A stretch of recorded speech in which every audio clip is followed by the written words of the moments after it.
Hello guys, कैसे हैं आप सभी लोग। बहुत बहुत स्वागत है आप सभी का मेरे यूट्यूब चैनल पर। तो बने रहें आप मेरे साथ सुनी अनसुनी कहानी पर। तो चलिए आज की कहानी हम शुरू करते हैं। आज की कहानी का नाम है आलसी ब्राह्मण की कहानी। एक बार की बात है, एक गांव में एक ब्राह्मण रहता था।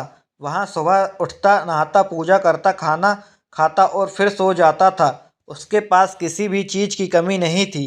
एक बड़ा खेत, खाना पका कर देने वाली एक सुंदर सी पत्नी और दो बच्चों का अच्छा परिवार था। सब कुछ होने के बाद भी ब्राह्मण के घर वाले एक बात से बहुत परेशान थे। वो बात यह थी कि ब्राह्मण बहुत आलसी था। वो कोई भी काम खुद नहीं करता था और दिन भर सोता रहता था।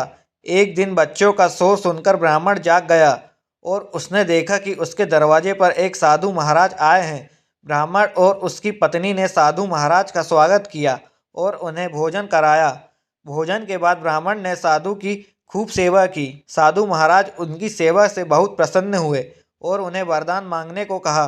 ब्राह्मण ने वरदान मांगा कि मुझे कोई भी काम न करना पड़े और मेरी जगह कोई और मेरा काम कर दे। तब साधु उसे वरदान में एक जिन्न देते हैं और साथ में यह भी कहते हैं कि जिन्न को हमेशा व्यस्त रखना। अगर उसे काम नहीं दिया तो वो तुम्हें खा जाएगा। वरदान पाकर ब्राह्मण मन ही मन बहुत खुश हुआ और साधु को आदर के साथ विदा किया। साधु के जाते ही वहां एक जिन्न प्रकट हुआ।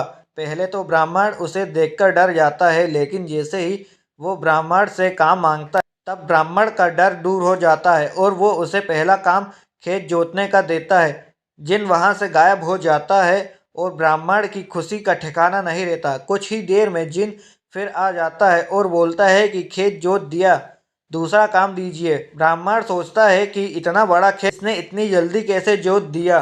ब्राह्मण इतना सोच ही रहा था कि जिन्न बोलता है कि जल्दी मुझे काम बताओ, नहीं तो मैं आपको खा जाऊंगा। ब्राह्मण डर जाता है और बोलता है कि जाकर खेतों में सिंचाई करो। जिन्न फिर वहां से गायब हो जाता है और थोड़ी ही देर में फिर आ जाता है। जिन्न आकर बोलता है कि खेतों की सिंचाई हो गई, अब अगला काम बताइए। ब्राह्मण एक एक कर सभी काम बताता जाता है और जिन्न उसे चुटकियों में पूरा कर देता है। ब्राह्मण की पत्नी यहाँ सब देख रही थी और अपने पति के आलसीपन पर चिंता करने लगी।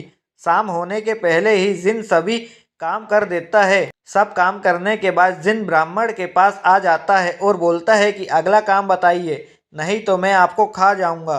अब ब्राह्मण के पास कोई भी काम नहीं बचा जो उसे करने के लिए कह सके। उसे चिंता होने लगी है और वहाँ बहुत डर जाता है। जब ब्राह्मण की पत्नी अपनी पति को डरा हुआ देखती है तो अपने पति को इस संकट से निकालने के बारे में सोचने लगती है। वहाँ ब्राह्मण से बोलती है कि स्वामी, अगर आप मुझे वचन देंगे कि आप कभी आलस नहीं करेंगे और अपने सभी काम खुद करेंगे तो मैं इस जिन्न को काम दे सकती हूँ। इस पर ब्राह्मण सोचता है कि पता नहीं यह क्या काम देगी। अपनी जान बचाने के लिए ब्राह्मण अपनी पत्नी को वचन देता है।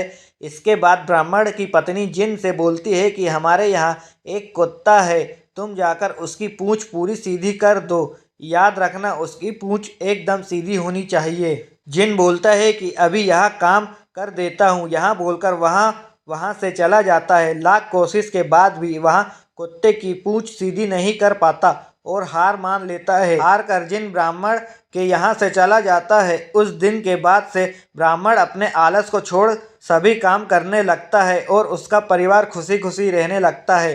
कहानी से सीख, हमें कभी आलस नहीं करना चाहिए। आलस करने से हम मुसीबत में फंस सकते हैं, इसलिए हमें आलस छोड़कर अपना काम खुद ही करना चाहिए।